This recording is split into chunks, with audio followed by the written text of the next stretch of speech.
مولاي صل وسلم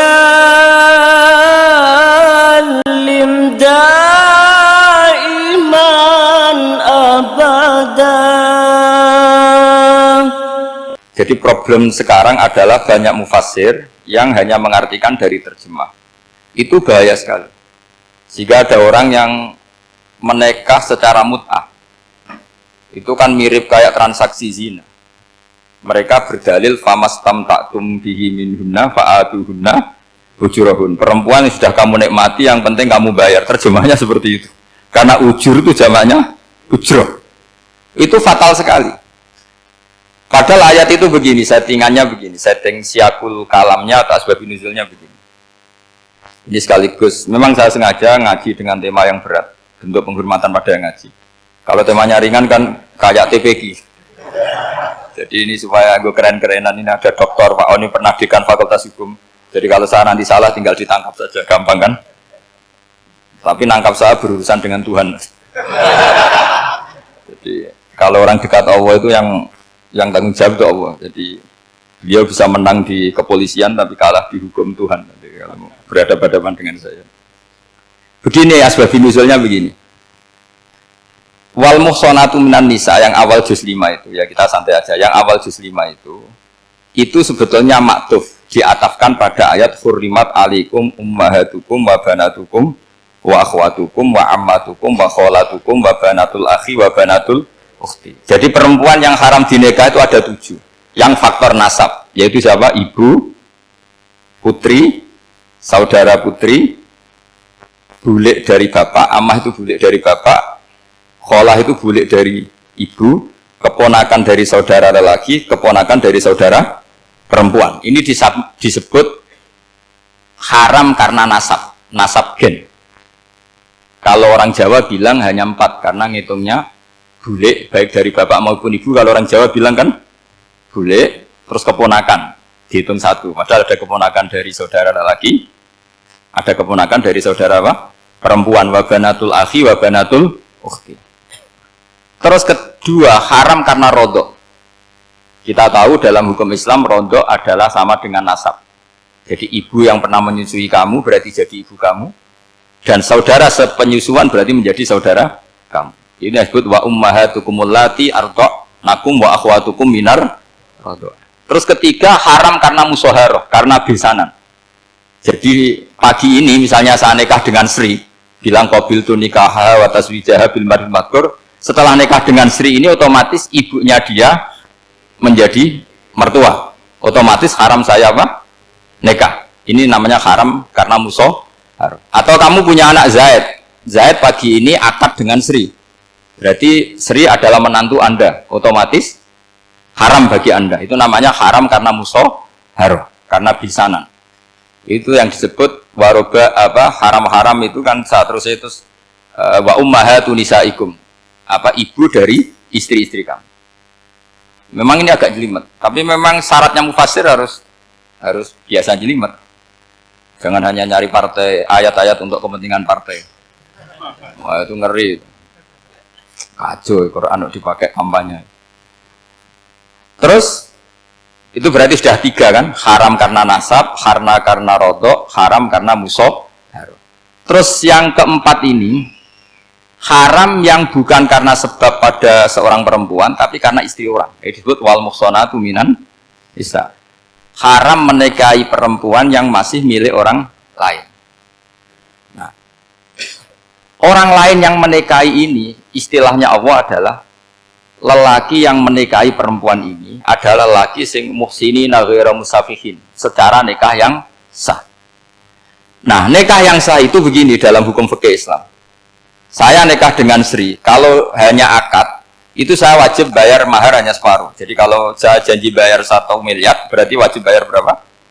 500 juta. Kalau janjinya 100 juta, hanya bayar 50 juta. Itu yang wajib bil akdi. Nanti wajib sepenuhnya nunggu bil jima. Kalau sudah hubungan intim, baru wajib 100%.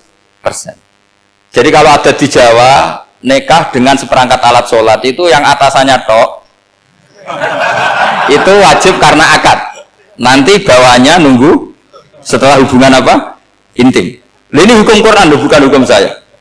Makanya kan wa in talaqtumuhunna min qabli an tamassuhunna, saat terus fanis suma faradtum, hanya wajib bayar setengah. Nah, perempuan yang sudah diajak hubungan intim itu kata Allah fa'atuhunna ujurahun, maka wajib kamu bayar penuh. Jadi ayat itu tuh tentang perempuan yang sudah dinikah, kita harus bayar berapa? Harus bayar penuh. Ini penting saya utarakan. Nah, problem kita sebagai orang Indonesia, ini juga problem Pak On, problem semua kiai. Mahar di Indonesia itu nggak bisa dibahas di Quran karena keterlaluan, kecilnya itu keterlaluan. Saya ini kan kiai, sering ngakatkan tuh sampai bosen, seperangkat alat sholat itu ngawur sekali. Ini mbak harus nggak mau gitu. Saya provokasi minimal itu ya berapa? 100 juta berapa? Pantasnya berapa? Pantasnya berapa? 10 gram itu berapa nilainya? Kan 1 gram 500.000, baru 5. Ya sudah mendingan itu 10 gram. Quran itu bayangannya gini, sambil latihan, yang hafal-hafal biar latihan. Jangan dapat beasiswa karena hafal tapi nggak jelas lunturungannya. Quran tuh bayangannya gini, ini nggak mungkin Quran ini bisa dibaca di Jawa. Wa in aradtum istibdala zawji makana zawji wa ataitum ihdahunna qintaran fala ta'khudhu minhu syai'a. Jika kamu nikah sama seorang perempuan, kemudian kamu cerai, maka mahar yang sudah kamu berikan jangan ambil lagi. Karena mahar di Arab itu mahal, 100 juta, kadang mobil Alphard, kadang GMC. Sehingga setelah menceraikan tuh kebayang menarik. Kok enak dulu saya memberikan itu kan karena dapat servisnya, sekarang sudah saya cerai saya tarik. Kalau mahar di Indonesia kan seperangkat alat sholat. Jadi nggak kebayang ada kalimat fala ta'khudhu minhu syai'a, jangan ambil lagi. Kebayang ngambil aja enggak? Apalagi kalau nikahnya sudah 2 tahun kan sudah lusuh sudah. Tapi kalau di Arab itu kebayang karena mahal. Makanya orang Arab suka nikah orang Indonesia karena murah. Jadi bahasa kintoron tuh harta yang nggak ternilai. Wa ataitum ihdahunna kintoron. Kok yang nggak ternilai? Mahal betul. Itu pernah saya hitung, ada yang mahar itu 400 juta, ya sekira segitu. Nah, makanya setelah dicerai Allah memperingatkan, setelah kamu kasihkan ya jangan minta lagi. Kenapa kepikiran minta? Karena jumlahnya besar. Kalau di Indonesia kepikiran nggak minta ya? Nggak kepikiran, saking kecilnya. Seperangkat alat sholat kadang 1 juta. 1 juta itu setelah hubungan intim, sebelumnya yang wajib hanya 500. Itu kan nggak kebayang.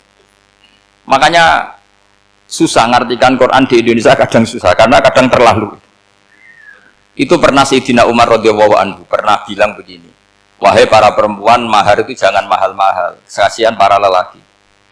Itu ada perempuan alimah ya, orangnya alim betul, meskipun nggak pernah sekolah di UI tapi alim gitu. Itu usul langsung gini, ya Amiral Mukminin, laisa dzalika laka ya Amiral Mukminin, waqad qala ta'ala wa ataitum ihdahunna qintaran. Kamu hanya seorang Amirul Mukminin, tidak berhak bikin aturan pembatasan mahar.